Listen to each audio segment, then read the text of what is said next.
Hello guys, and welcome back to the channel. One of the things I noticed these days is that the AI tool can perform excellently on its own, but then when you try to combine one or two together, you can get a little bit of better result as regards maybe the areas of specialization of the AI tool. Maybe it can perform a particular task and then we can move the results to another AI tool. I found it to be exceptionally very useful, and it produces better results when you have a specific target. So in this tutorial, I'm going to show you how you can combine Claude AI as well as Perplexity. As we all know, Perplexity is one of the best AI tools when it comes to doing research with unique and very interesting sources, very credible sources in the research field.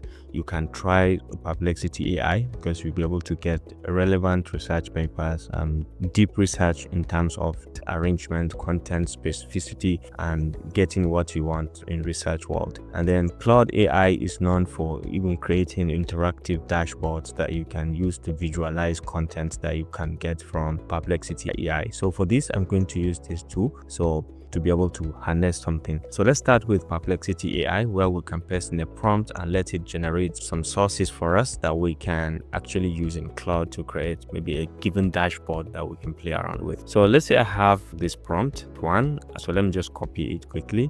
I'm going to put it for you in the description so you can be able to have access to it as well. So let's paste in this prompt. As you can see, it says I'm preparing a research dashboard on the rise of AI in academic research. Please help me conduct deep literature-focused research and identify the strongest scientific sources on this topic. Okay, the topic is, this is the topic, and please investigate how AI is being used across the academic research lifecycle and benefits of literature review, synthesis, writing, coding, data analysis, and publication support, and opportunities for improving speed, access, productivity, and innovation, and so on. So sources requirements is prioritize peer-reviewed journal articles, include repeatable reports from the UNESCO, World Bank, Elsevier, and so on. Output format should include this format as well. So it's very easy, and I'm going to do this with the help of deep research. All right, so I'm going to go ahead and hit on enter to this, and this is going to carry out my research and give me the content that I need.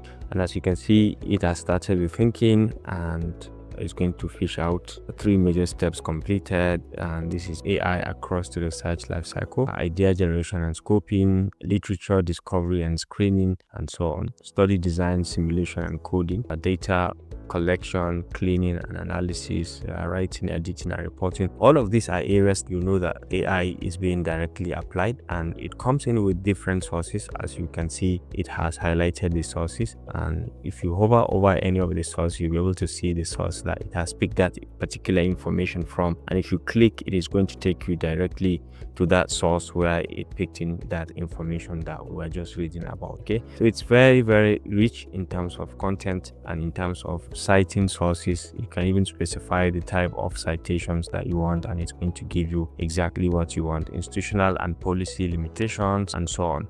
All right, so let's say we come down here to the end of all this that it has generated. It's still generating the content. So let's say it has finished generating from this much sources, about 28 different sources. If you like, you can add follow-up questions or thereabout. I'm going to copy all of this content that it has generated for us, and then we can go straight to Claude AI.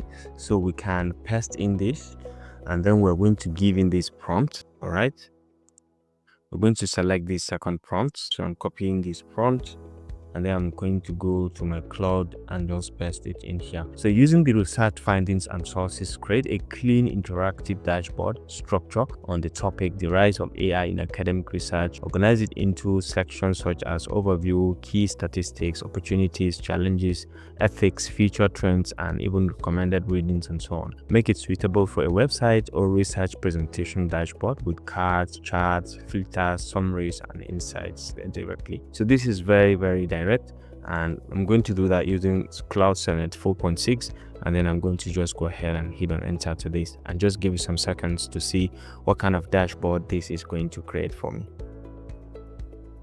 All right, and it has finished the creating the dashboard, and you can see it in here. Very interesting. You can see, you can just move in, you can see the visualization that it has given with very adequate and interesting statistics that you can actually go through.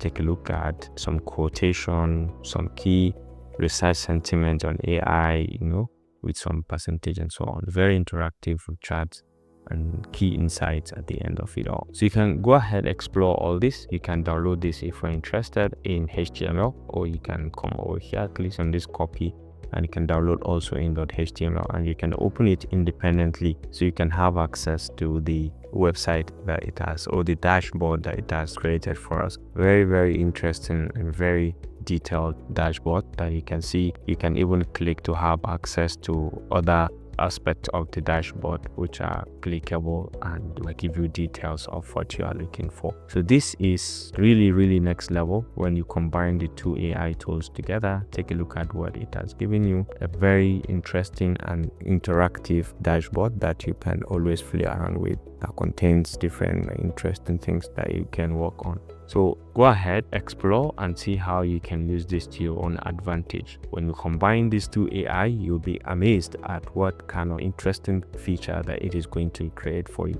So I hope you enjoyed this video. Thanks for watching, and I look forward to seeing you in the next one. Bye.